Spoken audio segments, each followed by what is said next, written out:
This is Optimal Finance Daily, episode 1969, How to Spot a Financial Manipulator by Christine Luken of ChristineLuken.com. And I'm your host and personal finance enthusiast, Diana Merriam. We're going to get right to today's post as we optimize your life. How to Spot a Financial Manipulator by Christine Luken of ChristineLuken.com. I know how to spot a financial manipulator from a mile away. Being engaged to one back in my 20s gave me a front row seat to the telltale signs. Unfortunately, I didn't know at the time that I had fallen victim to a financial manipulator until it was too late. By the time I broke off my engagement to Jeff, I had a barren bank account, a dismal credit score, and a ton of resentment. Financial manipulators aren't just folks who have fallen on hard times and need a hand. They chronically take advantage of other people, usually playing on their emotions to persuade them into giving up access to money, assets, or credit. Financial manipulators aren't criminals because they convince others to go along with their wishes, despite their initial reservations. A financial manipulator might sweet-talk a lonely elderly relative to let them borrow their car, or add them as an authorized user on their credit card. It usually starts out as a one-time request that snowballs into a regular occurrence. For example, the person might plead for use of the car to go back and forth to work while theirs is in the shop. A week turns into 2, which turns into a month, and so on. Financial manipulation can turn into financial exploitation. According to the National Adult Protective Services Association, financial exploitation is increasingly becoming a rampant form of abuse among aging adults, particularly those with cognitive impairments, such as Alzheimer's disease or other types of dementia. Unfortunately, many cases of financial manipulation and exploitation go unreported because people feel embarrassed and ashamed that it happened to them. Here's how to spot a financial manipulator so you can protect yourself and your loved ones. How to spot a financial manipulator. Number 1, they have the best stories. Oh, the stories. Financial manipulators are master storytellers. When they plead their case for why they need help, their stories are full of drama, color, and details. So much so that surely they couldn't be making that up, right? Frank, the financial manipulator, won't just tell you that a guy at a bar stole his wallet, which is why he needs to borrow $200. Frank tells you he arrived at the Blue Hawaii Tiki Bar for the Elvis impersonator singing contest at 9:58 p.m. There was a shifty-eyed burly man at the bar who must have been 6'6" and 350 pounds. As he brushed past, Frank turned to see the man pocket his wallet. There was a confrontation, and he barely got out of the bar alive.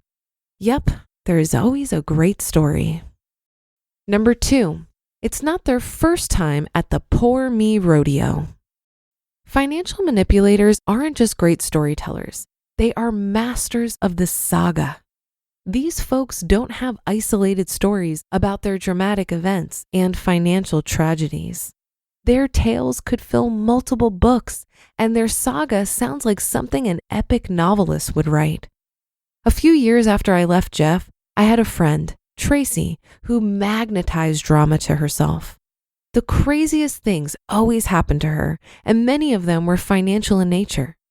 A few episodes included getting cash stolen out of her house by a suspected neighbor, being rear-ended by a driver with no insurance, a landlord who refused to fix a major leak in the kitchen, so she had to pay the plumber herself, and an ex-husband who suddenly stopped paying child support after 8 years of steady checks. After a while, I started thinking, how could so many bad, crazy things happen to one person? And of course, it was never Tracy's fault that any of these things happened. And then comes the dramatic plea for help. Number 3, they target people who are natural givers. Financial manipulators don't seek help from the cynical, the critical, or the pessimist.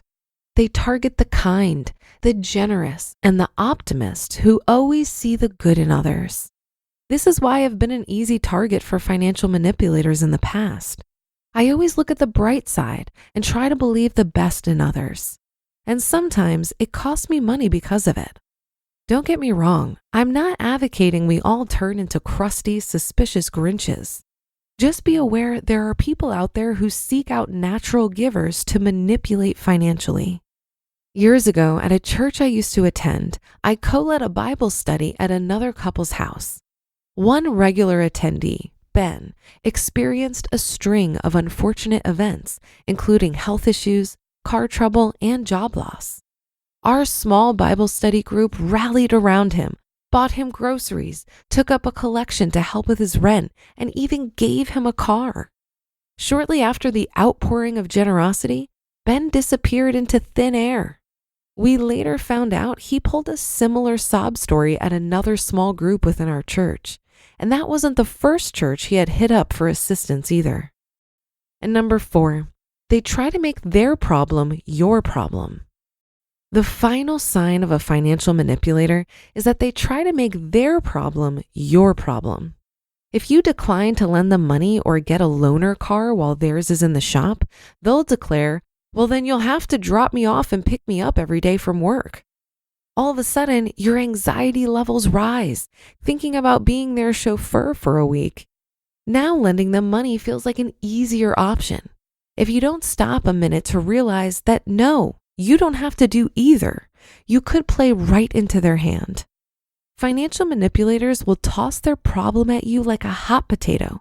You have to be smart enough and strong enough to let it drop on the floor. Just because someone tries to hand you their problem doesn't mean you have to take it. This can be difficult if you enjoy helping others and problem solving. It's almost reflexive to receive the problem and go to work on it, even though it's not yours. The financial manipulator will usually lavish you with praise and compliments, tell you how awesome, smart, and generous you are, while batting their eyelashes. What would I do without you? No, not everyone who approaches you for help is a financial manipulator. And I am a big fan of generosity, charity, and helping others when you're able to do so. But now you know how to spot a financial manipulator, so you can direct your charitable dollars to someone who truly needs your assistance. You just listened to the post titled, "How to Spot a Financial Manipulator" by Christine Luken of ChristineLuken.com. This article reminded me a lot of the documentary on Netflix called The Tinder Swindler. Have you seen it? It's pretty chilling.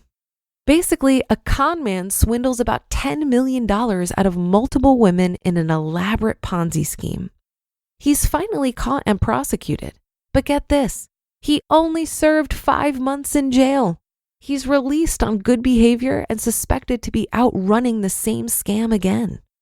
It's so easy to watch something like that and think, I would never let that happen to me. But the women in this documentary were not idiots. Watching their stories definitely gave me pause.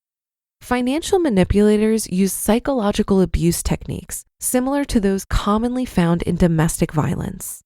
According to Cassandra Cross, who did a fellowship on the topic of romance fraud with the Cybersecurity Cooperative Research Center, offenders might prevent victims from communicating with family and friends, bombard them with messages to monopolize their attention, or verbally abuse them to make them feel worthless.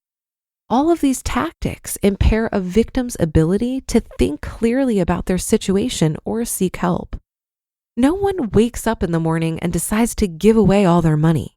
This happens after a long and painstaking grooming process. Cassandra recommends that you consider the motives behind any request for financial help and never lend money you can't afford to lose. And that will do it for today. Have a great day and weekend, and I'll be back here tomorrow where your optimal life awaits.